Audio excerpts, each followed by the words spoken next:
Nonostante le difficoltà dovute al primo lockdown, le gelaterie tutto sommato hanno dimostrato grande senso di maturità e con l'inizio della stagione alla riapertura sono riuscite bene o male a recuperare parte del fatturato perduto. Chiaramente sono state tante le difficoltà perché le operazioni di contingentamento e l'applicazione e l'esplicazione delle procedure hanno provocato un rallentamento materiale proprio del servizio ai clienti.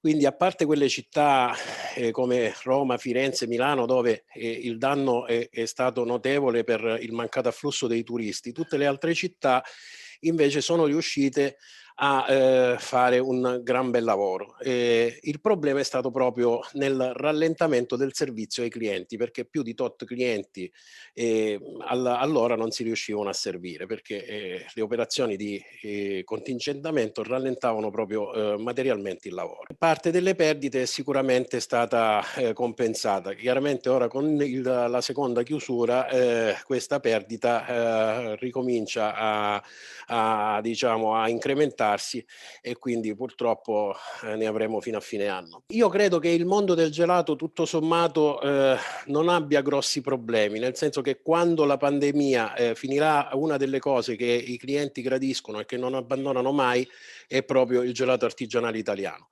Lo abbiamo visto, c'è un grande affetto da parte della clientela rispetto al mondo del gelato, rispetto ai gelatieri e alle gelaterie artigianali. E tra l'altro abbiamo proprio visto che il cliente sente l'esigenza di mangiare un buon gelato ancor più ora di prima, perché apprezzano il prodotto di qualità. E io credo che quando questo sarà finito riusciremo tranquillamente a riprendere normalmente il nostro lavoro, anzi a incrementarlo sicuramente. Siamo impegnati sotto un duplice fronte.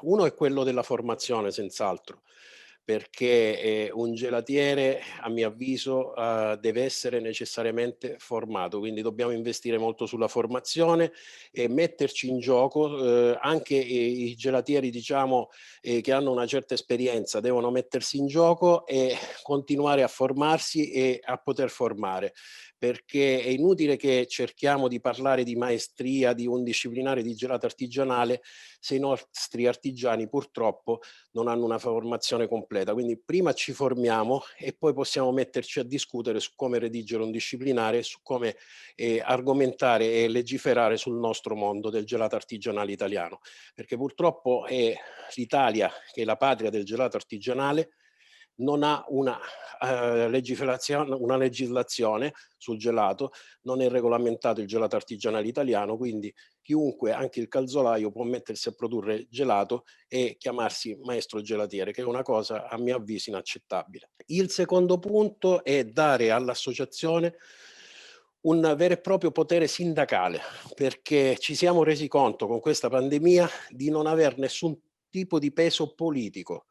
Le nostre associazioni non sono completamente considerate e allora in questo caso noi col primo lockdown abbiamo fatto gruppo con tutta la rete dei ristoratori e ci siamo messi a dialogare con le istituzioni e il risultato è che oggi, al secondo lockdown, le gelaterie artigianali italiane e la ristorazione in genere hanno ottenuto l'asporto, che non è cosa da poco. Purtroppo le tempistiche con le istituzioni sono molto lunghe. Tu inizi a dialogare oggi e i risultati ce li avrai nel tempo, non hai una risposta immediata.